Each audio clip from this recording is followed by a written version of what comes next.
What a star. Oh, okay. What So- a star. So before I wanted the session in English, but my English is not enough for the session with responsibility. Because please bear with me. Your English is very cool, by the way. No, it's Yeah. I totally understand you all the time. yes. Yeah. Sometimes I try in English. But when we're talking about complex things, it's better to talk in your own language. Yeah, I agree.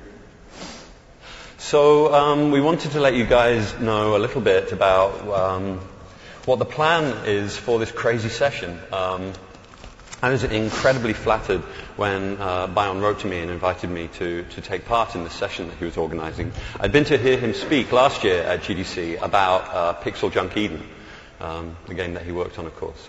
And so he mailed me to say, hey, you know, we have quite different experiences of game development. Why don't we do an hour and talk about some of those differences and maybe similarities? And so we decided to solicit questions from the public. And we wanted to get both some stupid questions and some serious questions. And maybe you can contribute a few towards the end of the session as well. And to kind of, shed some light on what we think about games and how to make them and the way that the whole process goes. So so we're going to pick questions out of the two boxes of stupid and clever and do our best to talk around them a bit. So we're going to introduce each other. I guess Bayon is going to introduce me first.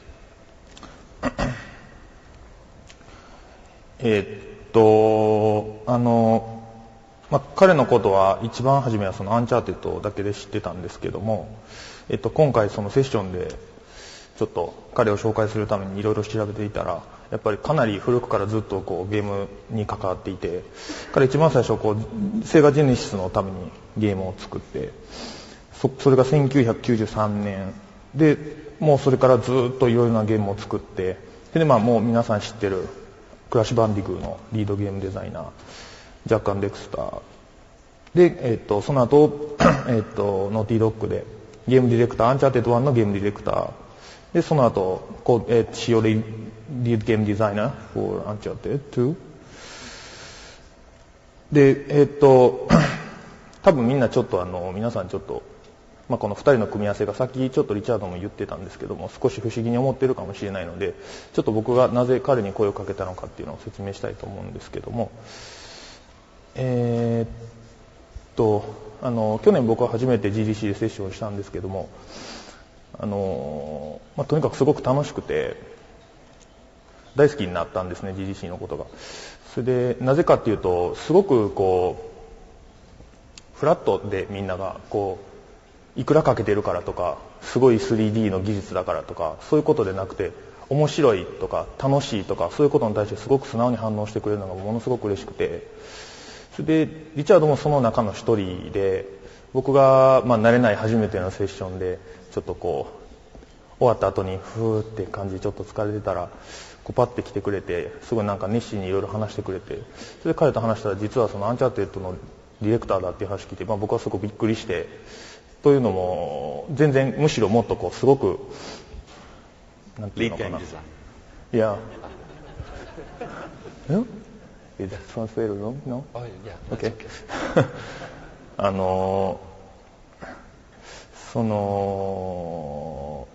何でしたっけOh, now I've done it.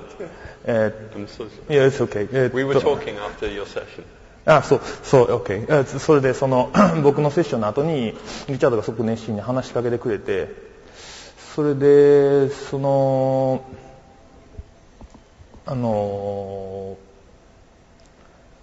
く僕はびっくりして、そのアンチャーテッドのディレクターだっていうゲームデザイナー、リードゲームデザイナーでびっくりして、というのはやっぱすごくちょっとアンチャーテッドっていうのはやっぱりすごくお金がかかってて、すごい人数ですごいプロジェクトだっていうイメージがあったので、まさか僕が少人数で作ったエディのことを大好きだって言って話しかけてきてくれるとは思ってもなくて、でそれに対して僕はすごく嬉しくて、それで今回誰か一緒に話したい人がいませんかって言われた時に、パッとリチャードの名前が頭に浮かんで、なんか彼はすごくなんかこうやっぱり好奇心が旺盛で、やっぱりなんか共通のなんかこう雰囲気を感じたので、何か面白いことができないかなと思って声をかけさせてもらいました。そしたら彼はすごくこう喜んでくれて、じゃあなんかやろうって言って、で盛り上がって、ちょっとできる限りこういう風にシリアスとかステューピッドとか何かみんなにこう一緒に共有してもらえるような楽しみとかを共有してもらえるような何かっていうのをやりたかったので、こういう風になりました。Okay.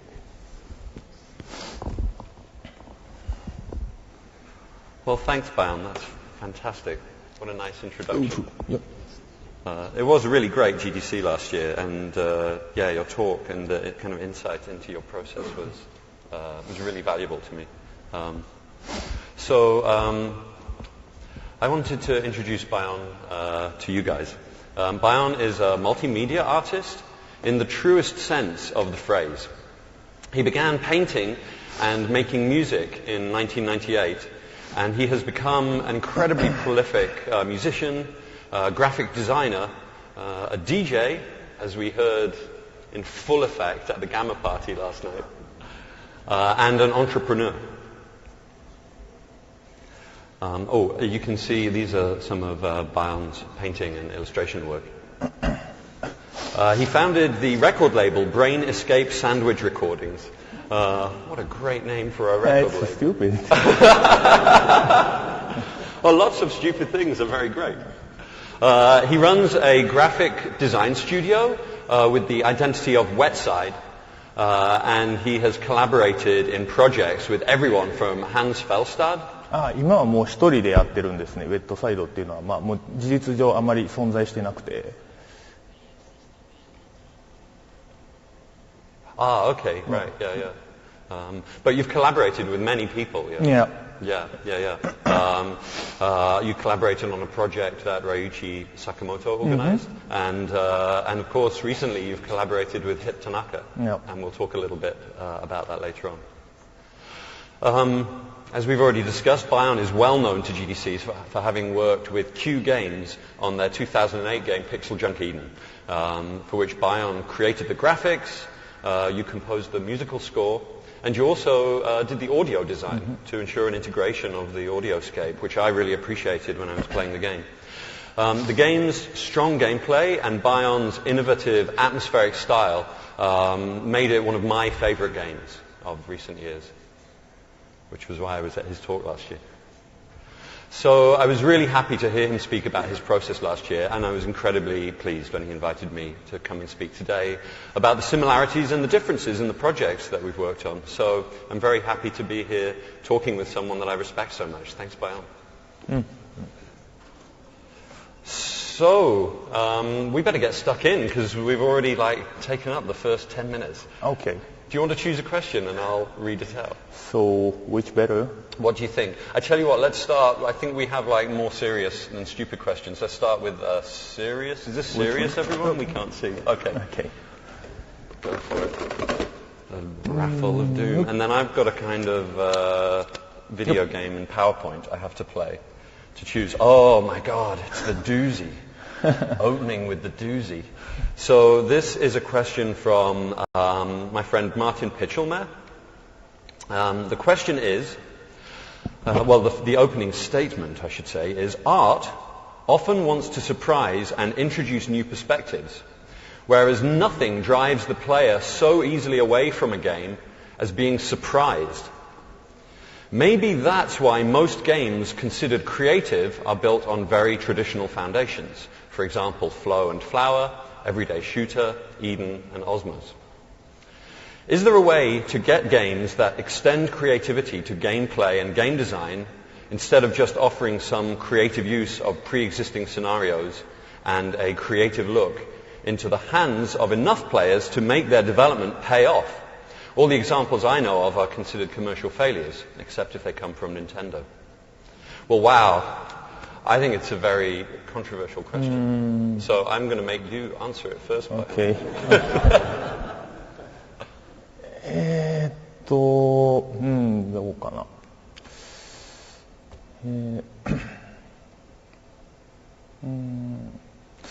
でもやっぱり伝統的なゲームデザインというかゲームプレイっていうのはやっぱり僕が言うのは変かもしれないですけど、やっぱりすごく大切だと思います。やっぱりでも驚きでお客さんが離れるかって言われたらそうじゃないと思いますね。だって驚かないと誰も面白かったって思わないと思うので、だから作れるかって言われたら作れるかもしれないけど、多分面白くないような気がしますね。やっぱりこう芸術っていうか音楽とかグラフィックとかっていうのはやっぱりこうなんか受け継がれていくものっていうのがあって、それが面白くもあるし面白くはないんですけど、やっぱりこう共通の言語としてそこに流れてるこうフローみたいなものがあって、それを僕はこうアーマーみたいに体にまといながらものを作っていくことがすごく好きなので、だからできるけどどうかなっていう。Well, I mean, I think that you're right, and I think that's why I find the question kind of controversial. When I first started thinking about it, I thought, well, you know, games, in fact, many kinds of entertainment and certainly storytelling thrive on constant surprise. We studied the work of Robert McKee a lot. Who is, as you probably know, he's a screenwriting guru. He's very influential in Hollywood and a great teacher in terms of creating good dramas that people enjoy. And he talks about the expectation gap, where in your storytelling you can set up an expectation for the player or for the audience, and then mess around with that expectation to surprise them. And it's that little continual jolt of surprise that makes a good storyteller, that keeps a story entertaining. But then I thought, hang on, in the words of Victor Sullivan from our game, wait, hold up just a minute. Something about this topic feels kind of hinky. I guess hinky means strange or weird, doesn't it? So I think what Martin is trying to get at in his question is this tension that we do see between kind of the conservatism of the people who are interested in whose responsibility are the financial concerns of the games industry, and us crazy creative types who always want to try something new. And I feel a great tension in me as a game designer between wanting to use existing techniques that we know work well to do new things, to tell new kinds of stories, deliver new kinds of experiences. I don't really want to throw away the language of video games that we have spent nearly 40 years developing now. But at the same time, I respect the spirit of the question, which is that the terrain is so wide. There is so much we can do with the dynamic systems that games are to explore the world around us, the world which is so richly systemic, as my friends Eric Zimmerman and Frank Lantz have pointed out. That's why games are the medium for the 21st century, because our world of digital communication and culture is now so richly systemic that we can explore and come to understand it through the mechanism of games. So I guess that's what Martin is getting at. Perhaps I can just briefly answer his question head on. I think that the way to do this is to explore and innovate in our game development is through iteration, constant iteration, and play testing. So failing early, failing often, trying new things in prototype, very simple, boxy prototypes, and getting those into the hands of as many players as you can early on, seeing what works, seeing what doesn't, building a body of scientific evidence about which of your new games are really fun to play. Because fundamentally they will also be, if they can be marketed in the right way, they'll be successful. そうだから僕が思うのは多分彼が新しいと思っているものはいや違いますね。古いと思っていてもだから新しいものは伝統的なものがすごく含まれていて、古いものっていうのはなんていうか実は昔は新しかったんですよね。だからいいものっていうのはいつも新しいか古いかっていうことじゃなくて、やっぱその驚きっていうことだと思います。で彼みたいにやっぱり大きいゲームを作ってる人がそのサプライズが大切って、アンチャーテッド2でやっぱりすごいサプライズ僕は感じたんですけど、250回ぐらい死んだんですけど、でも、やっぱりサプライズは大切だと思いますね。もう死にすぎて。I'm glad we surprised you. 死にすぎて、もうだから飛び降りたくなったんですけど。はい。We'll have to work on our playtesting some more. Okay, yeah. I should next. Well, that's cool. I think I'm the custodian of the time. I think we should give 5 minutes to each question. And that one had 7, so can I choose a stupid question? Okay. And when I say a stupid question, I think only 1 or 2 of the questions are actually genuinely stupid or self-identifying as stupid. And in fact, this is one of the ones which is not a stupid question, but which I think Bayon and I will attempt to answer in a stupid way. So the question is from Strandley, from the PlayStation blog, who are kind enough to put out our call for a question. The question is, considering the massive leap games have had in the last 15 years, where will we be in another 10 years? Shall I go first for this one? Yep.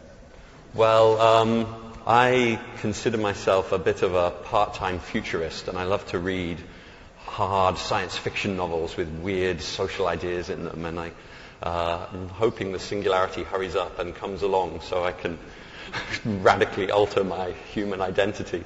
And so that's very naturally where my mind goes to when I start to think about these. And of course, I'm an old-school 1980s cyberpunk.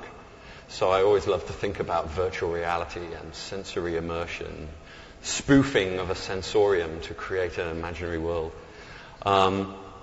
And I love to think about technology and the way that we are surrounded by technology now, how, how radically the world has changed from when I first came to the United States 15 years ago.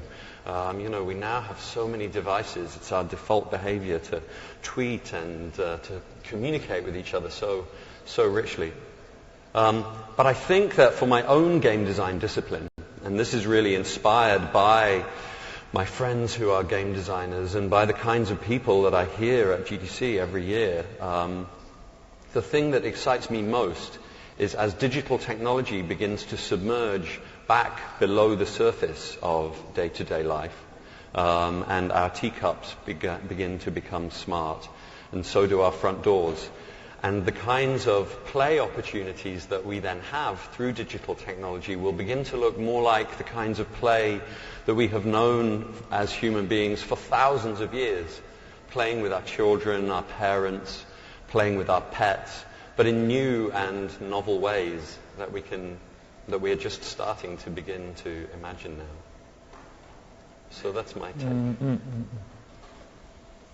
なるほど。いや、そうだと思います。で、僕が10年後に、じゃあ逆に僕もそれで考えて、じゃあどんなゲームが作られてたら面白いかなと思ったんですけど、もっともっとカオスになって、例えばパズルゲームが好きな主人公が RPG を作るためにのシューティングゲームとか、もうぐちゃぐちゃに何のことかよくわかんないみたいな。だからゲームを作ることがゲームっていうのが今まで RPG 作るみたいなのがあったんですけど、そうじゃなくてなんかこうゲームを作りたいこの主人公の RPG のシューティングとか、なんかそういうちょっとこうよりものづくりになんかこう近いようなゲームがもっともっと出てきたら面白いかなっていうふうには思います。それは多分このいわゆるリチャードが言ってた iPhone のコミュニケーションとかすごく近くて、誰でも主人公みたいな、それはこの先もっと重要になっていくんじゃないのかなって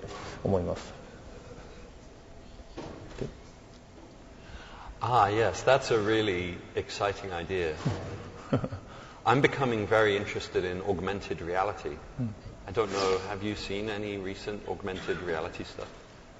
I saw some stuff earlier in the week that Sony has made in Europe, a game called iPet, which you must check out as soon as you possibly can. It's basically a virtual digital monkey that materializes on the floor in front of your television, and you can tickle it behind the ears and he rolls around. Those kinds of games where we overlay digital information into the physical world are exactly what I was thinking about. Yeah, that's going to be really exciting. This is going all right, isn't it? This is pretty cool. I like this. Shall we choose another question? Okay. Which one? Let's have a serious. Is that serious? Yeah. Nope. To get ready with my... excellent. Eddie, it's your question. Question from Mr. Eddie Boxerman. This, by the way, is a picture of some people about to start a swimming race. I think it's from the 20s, from the Creative Commons on Flickr. Because the question is, where do you personally start when creating a game? Feeling, mechanics, story, visuals, soundscape? Does it vary by project for you? If so, what are your starting points on your favorite projects?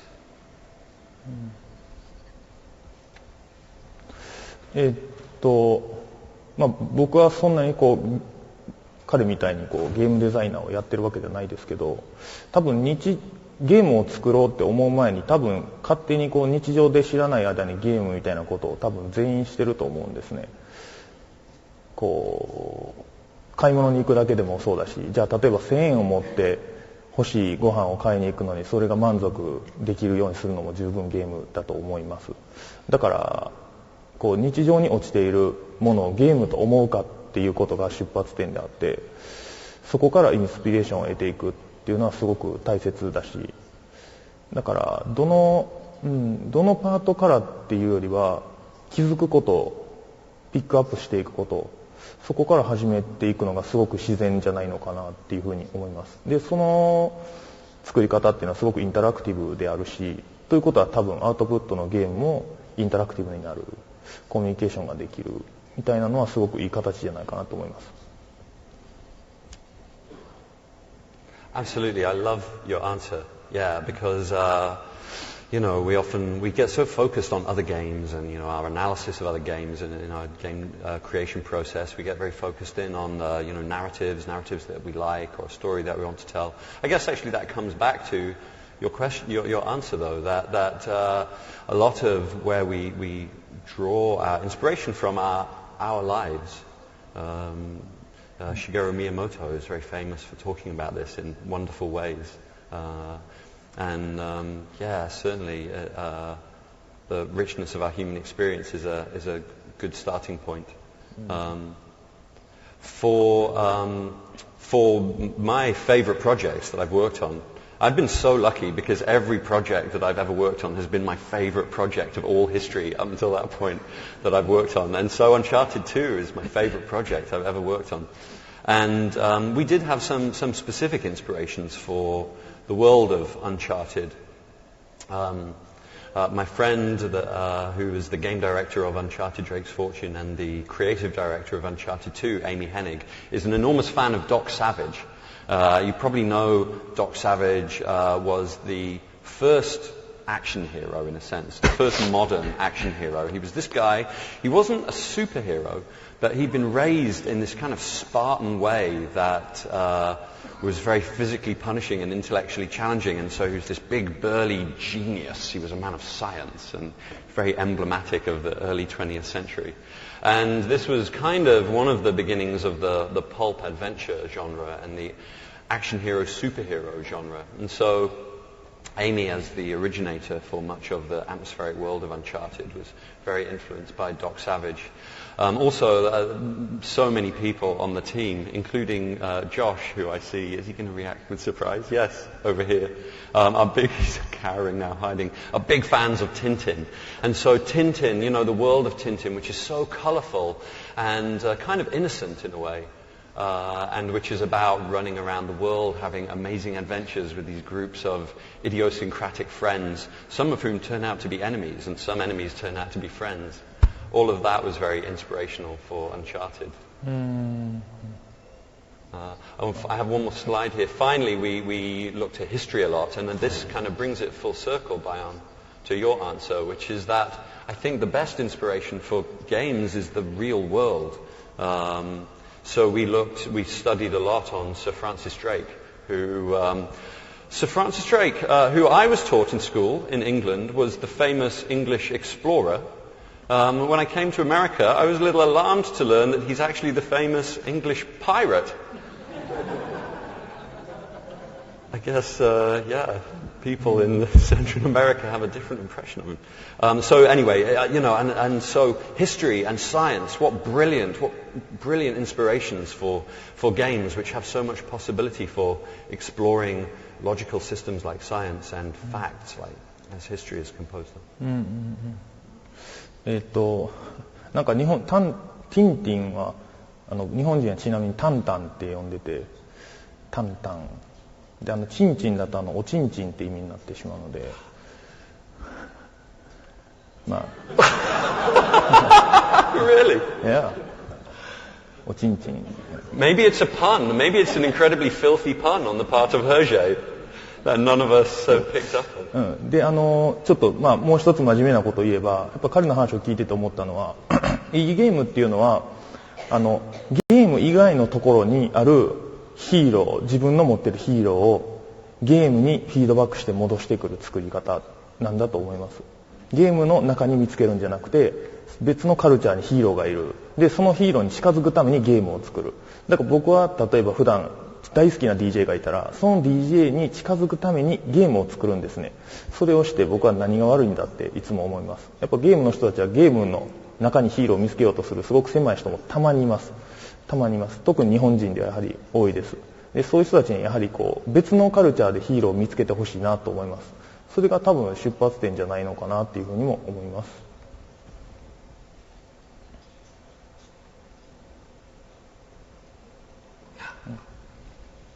The world is so full of real heroes.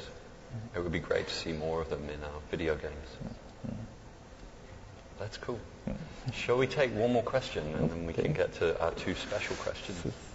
Which one? I think can you guys remember? Stupid? Awesome. Okay. I'm just going to come over here because I need to get my Kindle out.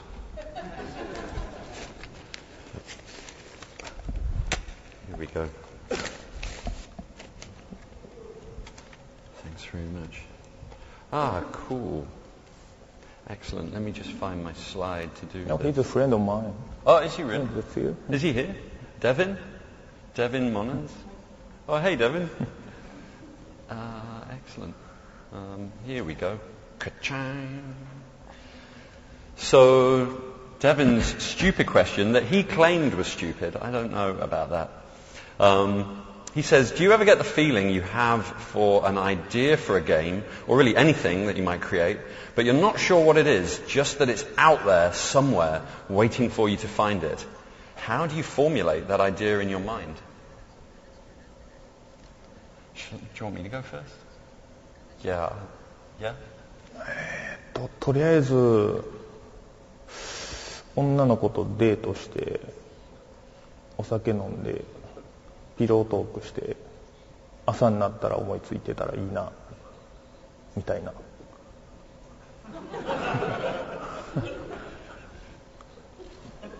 いや内緒の僕の作り方。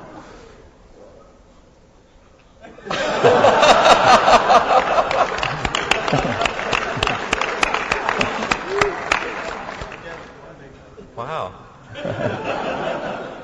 I should try that method. Yeah, you should.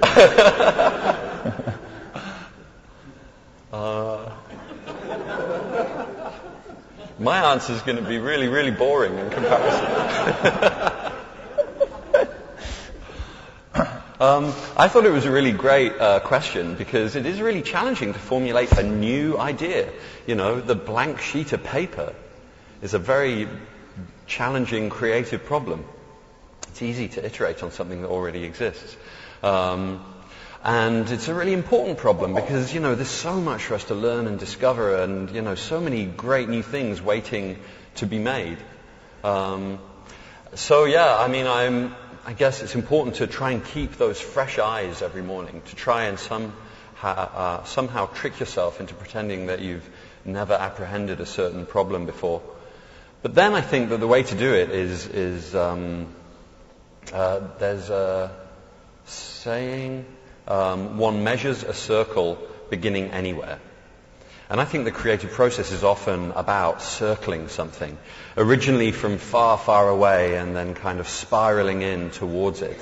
And so I think that you just have to start somewhere, and it doesn't even matter. You just make a brutal mark on a piece of paper and see what then follows on from that. And just to begin and to work and throw yourself into the void, in a way.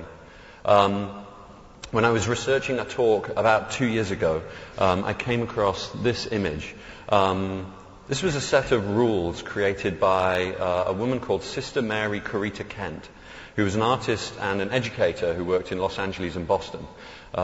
She died in 1986, unfortunately, but she's a really famous American contemporary artist. You would know her work if you saw it. She had made a heart stamp that was very famous. And the rules that I really, really like are 4 through 7. Consider everything an experiment. Be self-disciplined. This means finding someone wise or smart and choosing to follow them. And nothing is a mistake. There is no win, there's no fail, there is only make. And the only rule is to work. So I thought this was just a fantastic way of approaching any creative act. I particularly like the very last rule at the bottom is that there should be new rules next week. だからさっきの内緒の作り方なんで、普通に話してもいい作り方で言うと、僕の場合は掴もうとしても逃げようとするならば、実はそこにルールを作ればいいと思うんですね。リミットを設けるっていうのはリミットができるんではなくてゴールに近づくことだと思ってます。それ結構僕はよくやることなんですけど、じゃあ例えば今日中に作るって決めたら、もし今日できなかったと例えばしたら、多分それは夢だったんじゃないかなと諦めるしかない。諦めたくなかったらまた別のルールで、別のルールっていうのはものの見方だと思うんですね。角度を変えてみるっていうことだと思う、ルールというのは。だからやっぱつかめないんだったら、逆に自分の世界を一回ギュッてルールで規律正しく、彼が言ったみたいにルールを作ってしまうと、何かすごく一本の道が見えてきたりすることっていうのはやっぱりよくあるなと思います。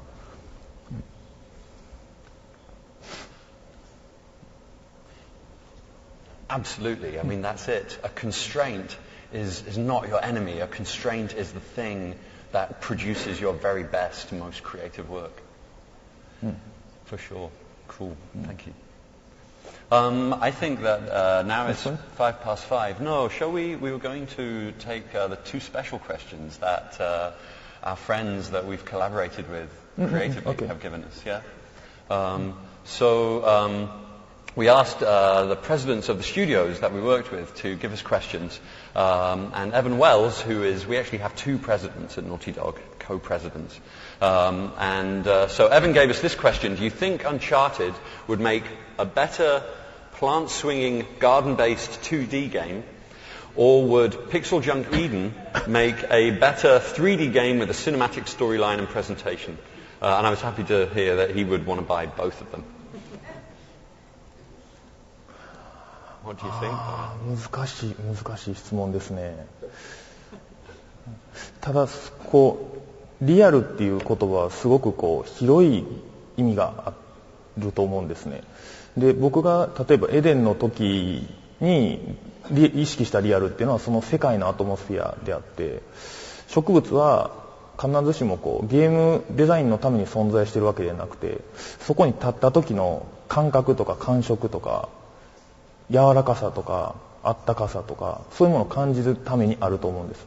で、アンチャーテッドっていうのは逆に 3D を使ってよりリアルに近づけてる。でもそれをなんか冷たい 3D にしてしまったら、やっぱりなんかそれはただのちょっと面白くない 3D のゲームになってしまって、アンチャーテッドのなんか緊張感っていうのはなんかすごいリアルじゃないですか。何回も叫んだんで、だから両方にとって両方の可能性はあると思うし、すごい面白そうですけど、本当に、はい、できるのかって言われたら、やってみますか。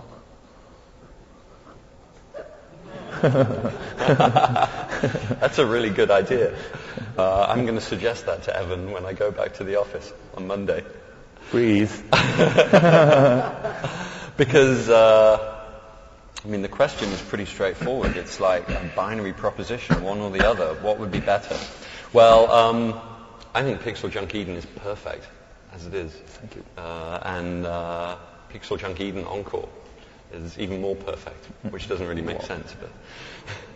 But and in a way, Uncharted already kind of is a it's a swinging, garden-based game in a way. So, yeah, I think it would be that way around. What I really want is for Nathan Drake to grow 2 enormous limbs out of his forehead, like the ones that a Grimp has. Do you know the Grimps? They're the tiny characters in Pixel Junk Eden who use these enormous antennae. I think that's what they use to grab on and jump, and then they can, kind of text at the same time. 確かにできそうですね。できそう。ただちょっと彼が15年後ぐらいにならないと多分あんなにハードな旅はできないなと思いますけど。Oh, I don't know. We could cheat it in the story. Well, cool. And then Dylan, who of course is the president of Hugh Games, also gave us a question. What kind of game do you really, really not want to make? Shall I go first? Or? Yeah, because my answer, I think, is going to be kind of a cheat. Because I was going to try and turn it around. Being the positivistic, happy-go-lucky chap that I am, I wanted to couch it in positive terms of all the things that I love. Things like Rez by Sega's United Game Artists Division, Katamari Damacy by Keita Takahashi and the Namco Digital Hollywood Game Laboratory, Passage by Jason Rohr. If you haven't played this on your iPhone, download it. Start downloading it right now. Pixel Junk Eden, of course. Flower, which tied for my game of the year with Pixel Junk Shooter. Drop 7, again for the iCode, incredible mixture of Tetris and Sudoku. Wow, Nobi boy, what an experience. Ellis by my friend Steph Tyrion, which is again start that downloading when the other one's finished. I do like Uncharted 2, that's a bit egotistical. Pixel Junk Shooter. This game I can't wait to play. So those are the things that I love, some of the things that I love, and I would not really want to work on something that I didn't love and that I didn't love to create. And like I said, I've been really lucky, and I think that it would be great to start having a conversation as game developers about how we can make sure that more often we get to work on things that we really love.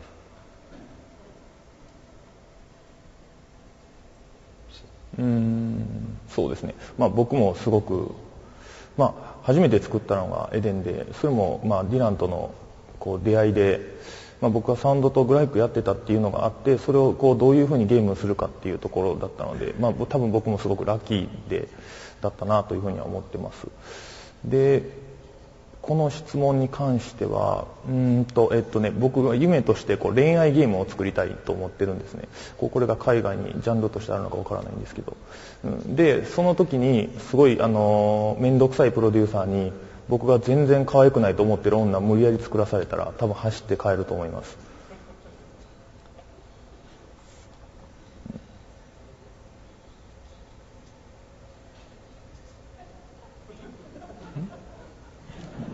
やっぱり自分が可愛いと思ってない女の子は絶対作りたくない。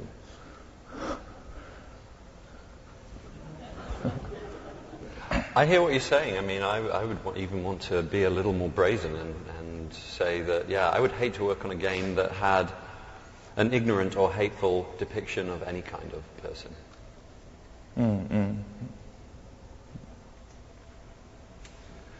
Well, cool. Well, we wanted to set aside a little bit of time, and I think our timing is good, for you to talk about your most recent collaboration. Shall we do that? いや、 Uh, そう、なんか宣伝になっちゃうんですけど、僕がプライベートでやってるインディペンデントのレーベルなんで許してください。もう楽しみのためにお金儲けじゃなくてやってるので。でこれは今僕がgrassroots PR. It's from the heart. そうですそうです。去年に始めたデスカンソーっていうレーベルなんですけど、僕がでそれで今インザコラボレーションズっていうシリーズをやってて、いろんな、ヨーロッパのベーシストとかトロンボーンとかボーカリストとかすごいいろんな人とコラボレーションして今だいたい1ヶ月に1回ぐらいいろんなシングルを出していってます。で先週その3番をリリースして、それが結構皆さんも多分ご存知の、ヒップ田中さんとコラボレーションしたんですけども、で彼は、メトロイドとかアースバウンドとかスーパーマリオドクターマリオあとキッドイカロスとかマリオペイント、あと彼ゲーム&ウォッチの企画開発とか、あと NES とゲームボーイのサウンドチップのデザインとか、本当に僕にしたら本当にお父さんみたいな人で、年も25歳ぐらい離れてるんですかね。でもなんかすごく自然になんかこう友達みたいな部分とお父さんみたいな部分があって、なんかそんなに共同作業って言って一緒にこうスタジオに入ってずっと作ったとかっていうのはあんまりないんですけど、なんとなくこう気持ちと気持ちが重なったっていう意味ではすごくいいコラボレーションというか本当のコラボレーションができたんじゃないかなと思ってて、で今 iTunes とかビートポートで配信してるのでよかったらチェックしてみてください。3曲で25分、僕の曲なんですごく長いです。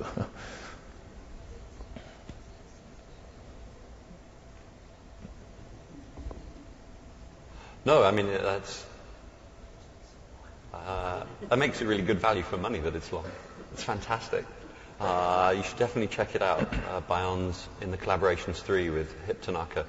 It's so amazing that you got to work with him because I mean he composed so many of the game soundtracks that are classics for all of us that we have so deep in our brains, from the early days of the NES.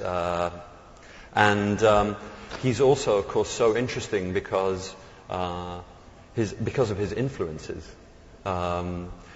Reggae and new wave are two of his great loves, and you can hear it looking back. How did you first meet him? 初めてはそこに座ってるジェリアスカってガーマスートラとかゲームセットウォッチのライターがいて、で彼が僕にインタビューしに来た時に、今から実はヒップ田中に会いに行くんだけど、で来たいみたいなこと言われて、絶対行くって言ってついて行って、でも大好きです大好きです大好きですって言ってずっと言ってたら、そうなんだ嬉しいとか言って、でもいいよねみたいな話になって、とか言ってびっくりして、それでそれだけだったらあれなんですけど、話してたら彼は知ってたんですね。僕が今追いかけてるチリの南米の新しいミニマルミュージックとか、要するに古い音楽とかじゃなくて今一番新しい表現ということに常にやっぱり気を配ってるし、それを大切にしてる人だっていうことに気がついた時に、これは絶対何かやらないとって、何かの形で一緒に形にしたいし、で逆にもちろん彼の音楽のことは多分知ってると思うんですけど、その存在を知らない僕の世代とか若い人たちに紹介できたらいいなとも思ったし、で僕みたいにいわゆるクラブミュージックとか作ってるような人からしたら、ああいうすごいポピュラリティのあるゲームの人がリー・ペリーだ、ジャーシャガだ、リカルド・ビラロースだなんて言うとは思ってもないんで、多分これで勇気づけられる人っていうのはいるんじゃないかなと、その役割にもし慣れてたとしたらすごく嬉しいなと思います。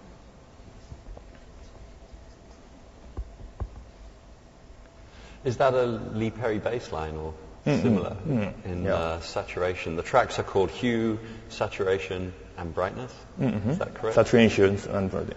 Yeah. そう、あれはトラックが3曲あって、Hue, Saturation, Brightness なので HSB になってて、多分みんな知ってると思うんですけど、カラー指定の方法なんですけど、それをなんか気持ちとかアトモスフィアに例えてタイトルをつけました。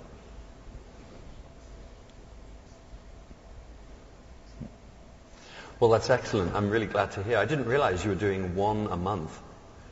You're so prolific. It's very cool. Most of us only get to do one game every 2 years. Well, we've got about 13 minutes left. If anybody has any questions, race up to the microphone over here. But otherwise, we still have a few questions in our box. No, my friend Kurt has a question, has been formulating a difficult question. Hello. Not exactly a question, but just an invitation to continue something you were talking about earlier. You were talking about trying to trade places between Pixel Junkie and Uncharted, and I thought about that for a few minutes after you were talking about it, and what occurred to me is it seems to me that you've described a one-way gate. A one-way gate? Yes. I believe that would be what we know as a valve. You did not? You're a great ponce. I think that Pixel Junkie could definitely go through that gate and become something in the genre, in the production level, and the classification of type of game as Uncharted. But I don't think Uncharted would survive the trip through that gate. Now, tell me I'm wrong. You're completely wrong, Kurt. Yeah, I don't know. I mean, I actually see a lot of structural similarities between Uncharted and Pixel Junk. Both of the core mechanic sets are pretty compact. I mean, we deliberately had a philosophy of not making the game design too kind of mechanically sprawling. We wanted to keep it very focused on traversal, shooting, cover-based shooting, and some problem solving. And of course, problem solving, that one kind of floats away into the other two. And similarly, Pixel Junk Eden is very focused on this beautiful, compact set of mechanics that have this,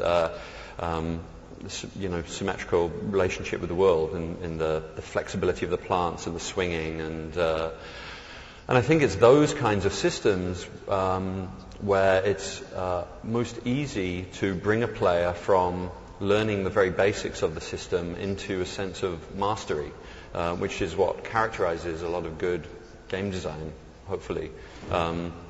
Because, you blunder at first, but because the system isn't too complex, you can blunder without getting hurt too much. And then because the system is complex enough that you can kind of finesse your skill with it, that's where you achieve a sense of mastery. So, yeah, totally wrong, but interestingly wrong. Howdy. Oh, no, because Kurt's my friend, sorry, Brian. We're used to arguing back and forth. Yeah, it's okay. Do you have something to add? いや、そんなに、特にはないですけど、なんか。Let's take another question. Yeah. You talked about exploring and coming to creative vision. I was wondering if you could talk a little bit about communicating to your collaborators, what your approach is, how do you do that, what that vision is. I'll do a little dance while the. すいません、翻訳してもらっていいですか? Is that one of the methods? It is interpretive dance. もう一回 one more please. Say it again. Yes. So you talked about exploring and coming to your own creative vision, but I was wondering if you could talk about communicating to your collaborators, what that vision is and your approach to that, and things that you do in order to do so. それはどういう意味ですかね。どの部分のことですか? I mean, so if working with Q Games in your case and Pixel Junk Eden, how did that collaboration work? I mean, are you just giving them music, and is that telling them about the atmosphere, or are you And can I just jump in actually, because we had a question from my friend Manveer Hare, which was quite similar, because he was talking. So it's a good question. I think one that's on a lot of people's minds. Vision is a lot easier to achieve when it's a singular individual making something, but games are highly collaborative with, even a team of a dozen people is quite large, and when it's 300, it's a big, much more complex. So how do you come about a singular vision, and how do you communicate with the people around you to achieve that? I'd love to hear your answer. The slide is, the guy on the left is kind of individualistic. He has a little team on the right. 昔は僕は完全にその一人のペンギンの方でした。多分一人でなんかずっと遊んで友達もいなくて、ずっといじめられてたんですけど、ちっちゃい頃は。でもなんかどうかな。でも Q ゲームスと出会ってやっぱりいろいろ話していくうちに、なんか僕がそれこそこのペンギンみたいに硬くなって凍ってたような心みたいなのが溶けていった部分もあって、それが溶けていった時に自分でもなんか想像してなかったんですけど、実は協調性を僕は持ってるんだって思って自分ですごくびっくりしたんですけど、そんなもの俺は持ってるはずもないし、一人で全部作るんだっていつも思ってたので、でもそれを変えてくれたのはやっぱ Q ゲームスとの出会いでもあるし、それを大きく言えばやっぱりゲームだと思います。ゲーム作りが変えてくれた。それはやっぱりみんなで共有していく、ゴールを見つけていくとか、なんかそういう部分はすごくいいなっていうふうに思いますね。やっぱ僕はやっぱり人とやるのをすごい好きなんだなって思いました。だからすごくそのヒップ田中さんとのコラボレーションとかもやっぱりすごい自然な流れであるし、もっともっと単発でもいろんな人とやっていっていきたいなと思いますし、それは僕がやっぱりいろんなことをマルチにやってるっていうのはやっぱり僕自身が架け橋になっていかないといけないと勝手に思ってるんですけど、それがいろんな人たちが自由に、日本は島国なんで大陸車で渡れないんですけど、でもなんかそういうふうにカルチャーを渡っていけるようになったら、ヨーロッパとかアメリカとかみたいになんかなっていったらいいなっていうふうに思います。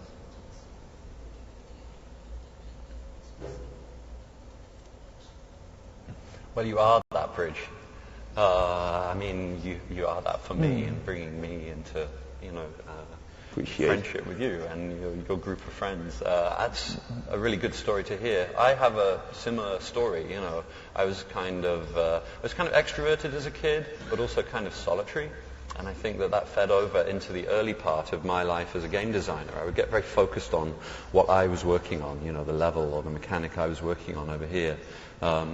And I guess that as I got more responsibility for managing other people, that was a good influence on me to draw me out. And even, I was telling a friend last month, it was one of the reasons that Uncharted 2 was such a good development experience for me, because I pushed myself even further to get out of my corner and to become more focused towards my friends on the team, towards the other people on the team.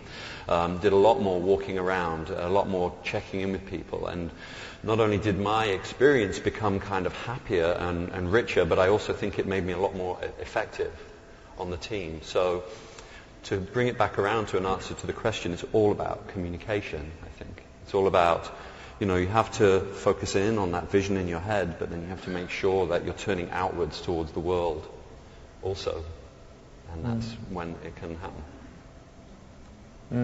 そうですね。なんか僕は真面目なプログラマーにはもうとにかくずっと下ネタでエロいことばっかり言って、それで元気になれみたいな感じで無理やりお尻叩いてやらすような感じのことはいっぱいありましたけど、やっぱり疲れてる人とかにはエロい話したらちょっとだけエネルギーが回復するんで、男にしかそれはできないですけど。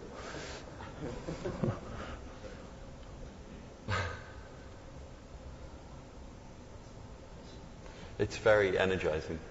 I think we have time for one more question. Okay. Do you ever have a problem where you have a very clear idea in your head, but what you end up creating never matches that vision? And how do you deal with that problem?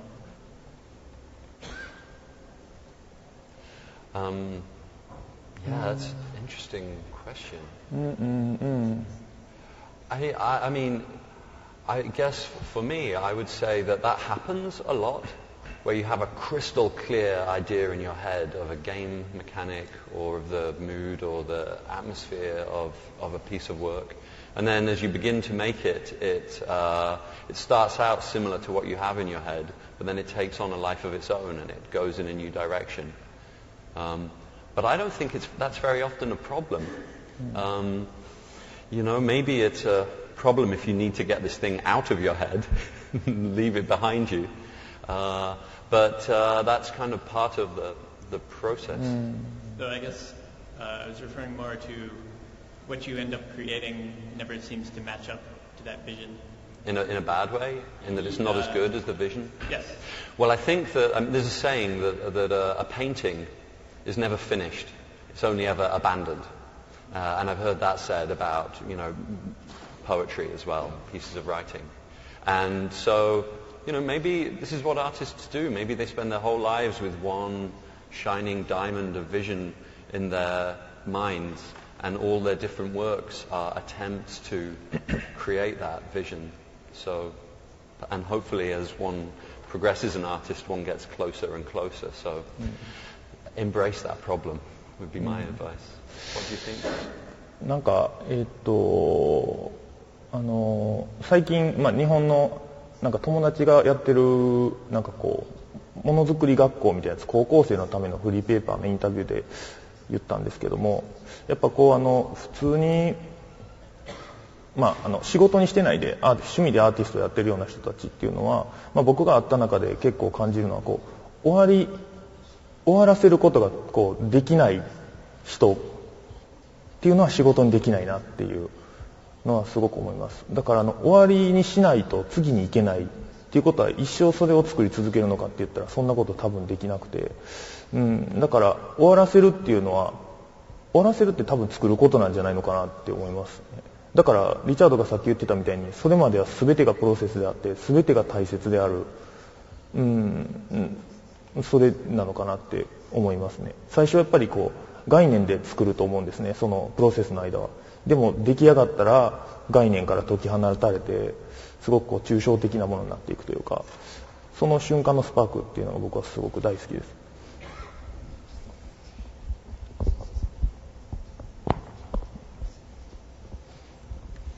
I really like what you just said, that it's very important to finish things. Maybe that's the bit of wisdom that your question draws out, that, you have to finish something and then have the courage to give it to the world to be enjoyed. I think we're out of time. Guys, thank you so much for coming. This has been a load of fun for me. Thank you to Bayon. Thank you. Thank you. ありがとう。See you next year at GDC. Yeah, I hope. 11.